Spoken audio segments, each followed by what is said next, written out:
Лохнесское чудовище или орхидея? Сегодня вы узнаете ответ на эту загадку. Орхидея цветет без остановки 55 месяцев или 4,5 полных года. Посмотрите на свои экраны и отгадайте, какая из них. Путешествие из зимы в лето и наоборот. Сегодня вы увидите два разных двухлетних круглогодичных цветения одной орхидеи. И если орхидея цветет без остановки 4,5 года, ей обязательно нужно помогать продлить ее бесконечное цветение. Сегодня я обязательно познакомлю вас со средством, которое наверняка поможет вам продлить цветение ваших орхидей. Привет, друзья! Я очень рада новой встрече с вами на канале Классика орхидейного жанра. Если вы часто или постоянно смотрите канал Классика орхидейного жанра, то уже наверняка догадались, о какой орхидее сегодня пойдет речь. Без кота жизнь не та. Именно этими словами начиналось первое видео об этом фаленопсисе, которое вышло на канале более 2 лет назад. Я рада представить вам Cat, Wild Cat или кот, дикий кот, самый долго и непрерывно цветущий фаленопсис в моей коллекции.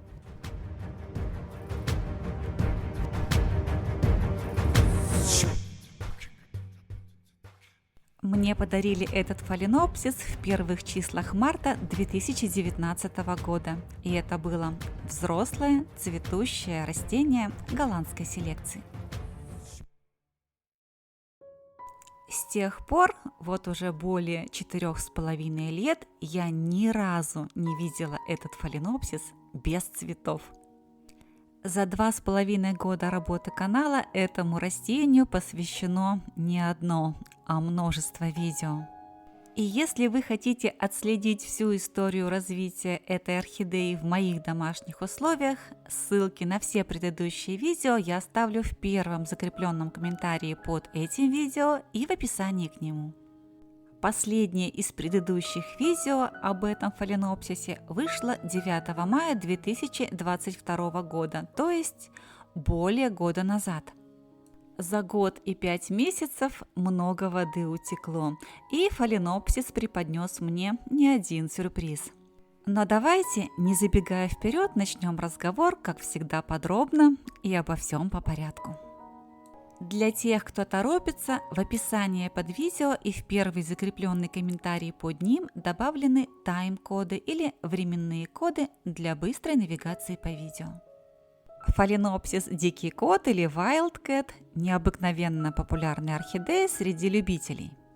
Фаленопсис можно приобрести на российском рынке в 2 вариантах – как азиатское растение в силиконовом стаканчике в мху и взрослое голландское растение в стандартном техническом горшке диаметром 12 см. Азиатские растения продаются в виде рассады, чаще всего нецветущими. Голландские орхидеи, напротив, продаются взрослыми и чаще всего цветущими. У меня именно такой вариант – взрослое, цветущее голландское растение. При правильных условиях содержания и правильном уходе растение склонно к очень обильному цветению. В предыдущих видео я демонстрировала вам цветение дикого кота более чем на 40 цветов. Цветок среднего размера, его диаметр около 9,5 см. Где-то через 3 года содержания фаленопсиса в моих домашних условиях я обнаружила у дикого кота аромат. Это было для меня полнейшей неожиданностью.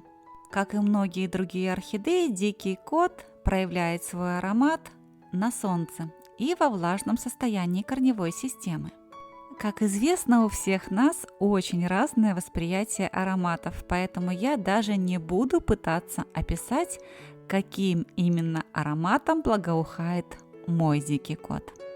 Я просто натолкну вас на эту мысль. Попытайтесь уловить аромат у своего растения. И я всегда формирую цветонос дикого кота вертикально, а не в виде каскада, потому что цветонос моего растения всегда очень разветвлен. В первые 3 года дикий кот выпускал цветонос и распускал первый цветок четко в одно и то же время. 3 года подряд первый цветок нового цветения распускался 8 августа. Новый цветонос у дикого кота появляется еще во время цветения старого. Поэтому чаще всего у моего дикого кота 2 или 3 одновременно цветущих цветоноса. Цветы на одном цветущем растении могут кардинальным образом отличаться друг от друга.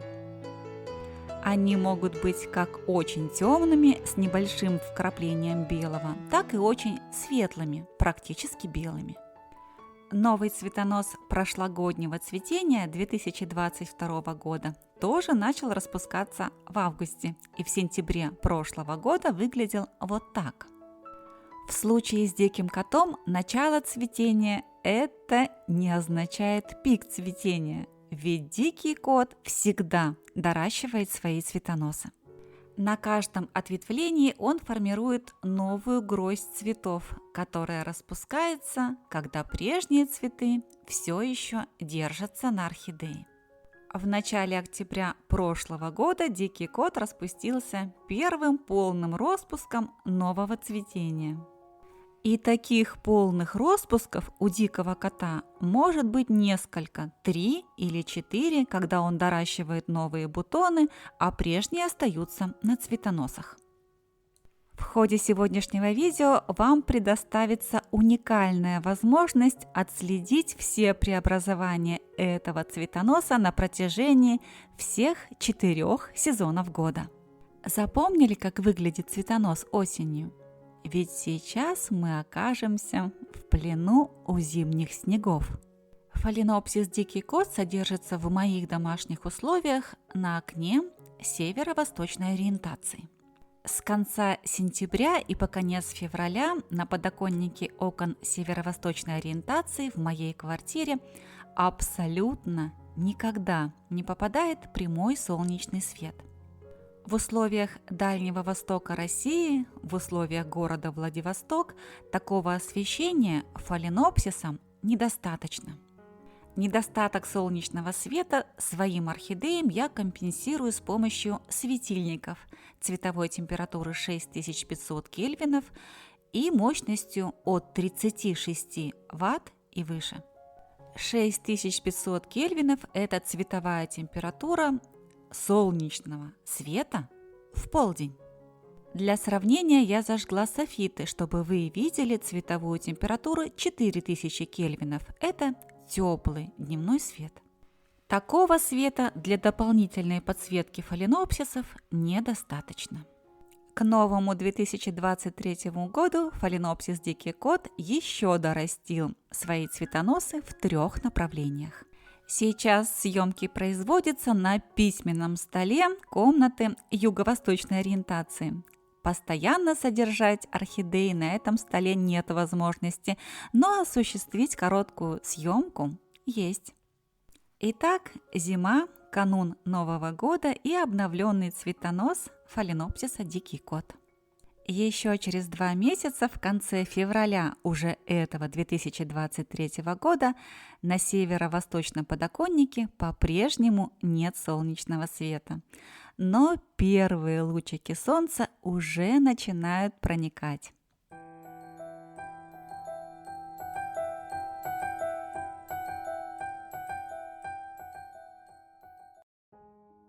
Обратите внимание, дикий кот продолжает доращивать цветонос во всех 3 направлениях. В самых последних числах февраля все бутоны распускаются, и я делаю съемку в первых прямых лучах зимнего солнца. Пожалуй, вот этот зимний-весенний полный распуск в данном цветении был самым эффектным. В марте солнце становится все больше и больше, и дикий кот продолжает доращивать цветоносы. За окном по-прежнему лежит снег, ведь для Владивостока март – это еще зима, возможны очень сильные снегопады. Ну а к концу марта солнце светит абсолютно по-весеннему, радостно, задорно, и орхидеи будто улыбаются ему. А дикий кот радует меня очередным полным распуском. В начале апреля все шло своим чередом. Дикий кот цвел, и ни о каких сюрпризах я даже не помышляла. Странности начались во второй половине апреля, когда у дикого кота появился цветонос. Слишком рано, подумала я, ведь за 4 года пребывания дома я изучила расписание этого растения. Цветонос был крайне необычным, не как все. Поначалу я даже подумала, что на конце цветоноса формируется детка. И я начала ждать, как из этого нечто в середине листа сформируется второй листик. Каждый день и через день я заглядывала вовнутрь и наблюдала за тем, что там формируется. Цветонос продолжал расти в длину, а вот детка на его конце развиваться не спешила. В какой-то момент я заметила, что зародышу внутри первого листика капюшончика развиваться уже некуда. Не знаю почему, но мне это что-то, зарождающееся внутри, напомнило лохнесское чудовище. И я поняла, что без моей помощи ему не выжить. Конечно, я рисковала, пытаясь вытащить внутреннее нечто из капюшончика. Я действовала очень бережно и аккуратно, и процедура увенчалась успехом, и я вытащила зародыш из первого капюшончика. Теперь цветонос фаленопсиса дикий кот и вовсе был похож на какую-то неведомую зверушку. У всех видевших это чудо возникали самые разные ассоциации. Кому-то это напоминало страуса, кому-то утку, ну а мне лохнесское чудовище. В одном из видео на канале я спросила у зрителей, как думают они, что это растет у орхидеи. Правильно ответили лишь единицы, а многие даже не поняли, что это нечто растет у фаленопсиса. После того, как я помогла орхидее, события начали развиваться очень стремительно. Цветонос вырос буквально за 2 месяца. Кроме того, в положенный срок, обычный для всех 4 лет развития орхидеи, у нее вышел еще один совершенно нормальный цветонос. Первый цветок цветения 2023 года распустился 11 июля 2023 года, то есть на месяц раньше всех ранее запланированных дат. На момент начала распуска нового цветоноса на старом цветоносе оставалось еще 10 цветов. Конечно, цветонос 2022 года уже утратил свою былую привлекательность, но срезать цветы я не спешила. Часто в интернет-пространстве можно встретить вопрос, от чего зависит интенсивность окраски цветов. Почему у одних диких котов цветы темные, ярко-бордового насыщенного цвета, а у других светлые? На цветоносе моего дикого кота встречаются цветы обеих раскрасок. Почему? Потому что во время формирования бутонов наблюдался совершенно разный температурный фон. При прочих равных условиях на одном и том же растении при высоких температурах формируются светлые цветы, а при более низких температурах более яркие и насыщенного цвета цветы. Знаю, что после выхода видео на канале о диком коте очень многие любители приобрели этот сорт в свою коллекцию. Напишите в комментариях, а какими цветами цветут ваши дикие коты? Светлыми или темными? А я тем временем продолжу. Первый полный распуск первого цветоноса цветения 2023 года фаленопсис дикий кот достиг в середине августа. Август в этом году во Владивостоке не задался. Весь месяц лил проливной дождь. Снимала как есть. Первый цветонос в полном распуске, второй цветонос еще в бутонах. Ну а третий цветонос, оставшийся с прошлого 2022 года, до сих пор держит цветы. Снимать приходится очень издалека, ведь вся эта охапка цветов никак не хочет помещаться в кадре. Вот так посмотришь издалека и не сразу поймешь, что сейчас на фаленопсисе уже больше 30 цветов, а ведь это только самое начало. Ну вот как и за счет чего фаленопсис может цвести без отдыха 4,5 года?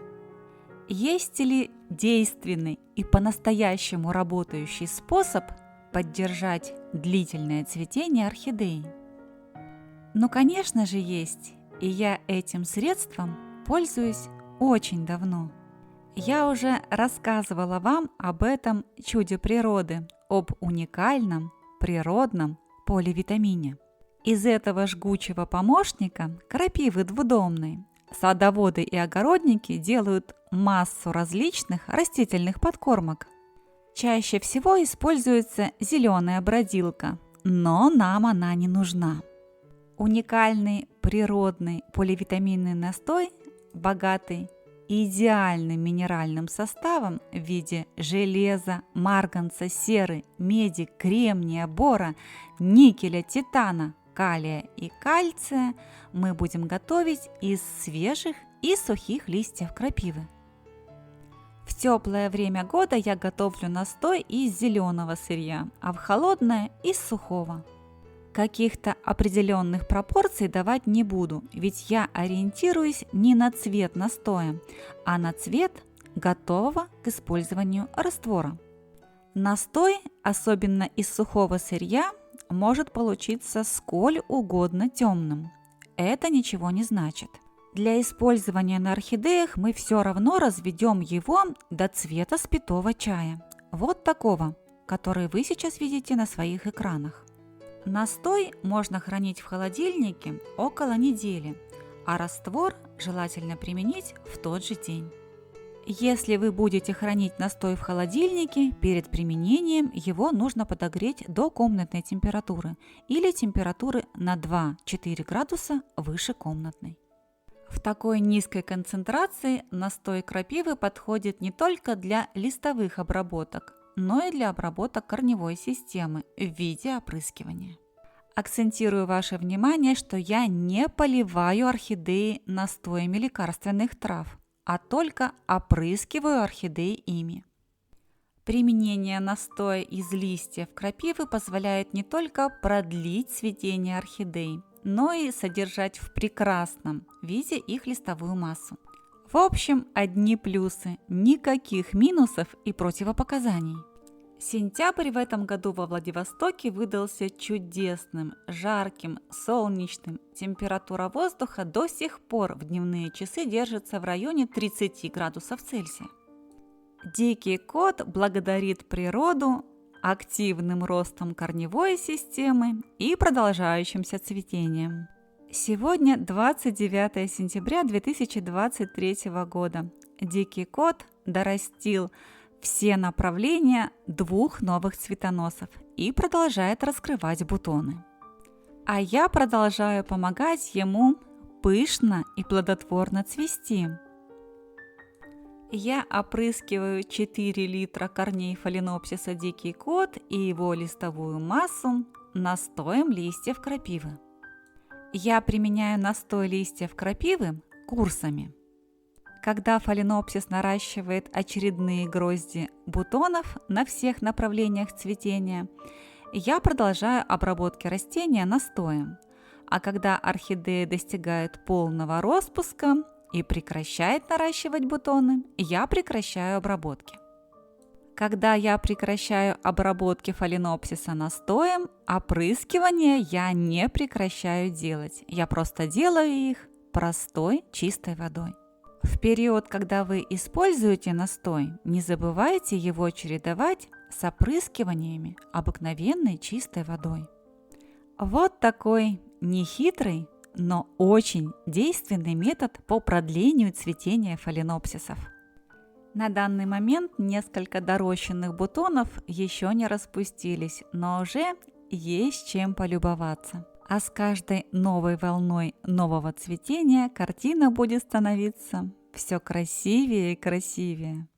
В конце сентября красивых съемок на подоконниках окон северо-восточной ориентации уже нет, как и солнца.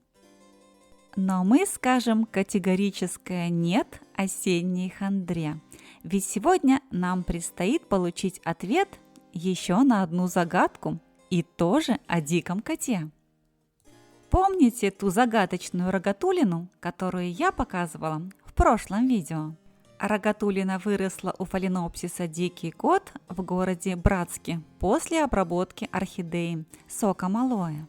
Давайте узнаем ответ на поставленный вопрос от самой Нины. Здравствуйте, зрители канала «Классика орхидейного жанра». На связи Нина из города Братска Иркутской области. Сегодня я хочу показать вам ответ на вопрос, заданный Натальей в прошлом видео. Что это за рогатулина выросла у дикого кота? Двойной цветонос или детка-цветонос? И вот по прошествии недели уже отчетливо видно, что это двойной цветонос. Этакий двойной удар. И именно двойной, а точнее раздвоенный. Честно признаюсь, я переживаю за будущее цветение и сомневаюсь, что оно будет обильным, так как дикий кот продолжает растить старый цветонос, растит двойной новый, но у него всего 4 листа, а значит силы на цветение он будет экономить. Вот и сейчас он уже сбрасывает цветки. Пока что это только мои переживания. А каким будет цветение и когда, скоро узнаем. Скоро мы обязательно все узнаем. Ну а пока пришло время прощаться. Я напомню вам, что 22 минуты вы провели на канале «Классика орхидейного жанра». И если это видео вам понравилось, если оно вызвало в вашей душе бурю эмоций, поставьте, пожалуйста, пальчик вверх под видео, подпишитесь на канал. Если раньше вы этого не сделали, жмите на колокольчик, чтобы первыми получать уведомления о выходе новых видео. И оставайтесь со мной, ведь впереди у нас, вы знаете, очень много интересного.